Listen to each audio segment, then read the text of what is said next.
is Dom Jenna, the host of the News Radio Wham 1180 No Nonsense Roundtable. What you're about to hear is what I'm going to call a short take from my radio show. A particularly interesting few minutes you should like a lot. My guest, Bruce Pilato, has been in the music business a long time and has a great Ringo story. You gotta wait till the end. If you like Bruce's story, please click like. We'll make more. And it was Greg Lake, and he says, I got Ringo on the phone sitting next to me on the plane. He says, you know these people at Apple Computers, and he wants to get an Apple laptop. He doesn't own a computer. And I told him, you know, you can put a whole recording studio in this little laptop. And he thought, you know, maybe you could tell him what to buy and maybe arrange it for him.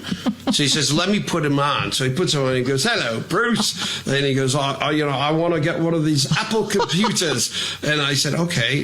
He says, well, Greg says you know people at Apple. And I said, well, you know, I do. He goes, all right, well, tell him I want the same computer he's got with the studio in it and this and that. And I said, well, okay, I know what to get you. And he goes, all right, make sure you tell him, you know, it's for Ringo. And, you know, I don't want to pay for it. And I said, well, he doesn't want to pay for it. Yeah, I said, the only thing is, Ringo, is, you know, they're expensive. I mean, back then, those laptops were like $5,800, yeah. Right? And I said, you know, I don't know if they just give them out. I mean, you know, he goes, well, you tell him it's for Ringo. And I say, well, you know, I'll ask, but I can't guarantee I can get you one, and I can get you one. You won't have to wait 6 months like everybody else. I can get you one, but you know, I don't know if I can get a free one. He goes, but I'm Ringo. And I said, yeah. He goes, oh, I'm just kidding. I'll pay for it.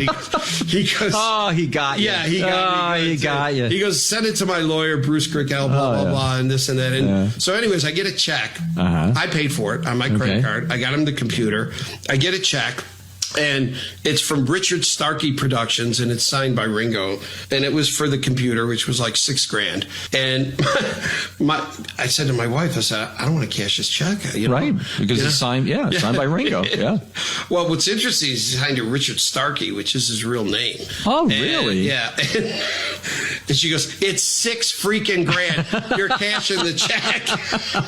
So, you know, and I have plenty of Ringo autographs. So it's, yeah. But anyways, that's my Ringo story. Yeah. So Ringo got you.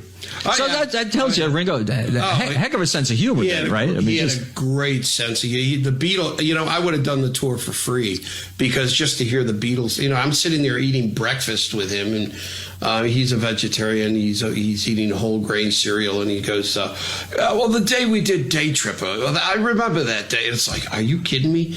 It's like they always say you're always disappointed when you meet your heroes. Nah.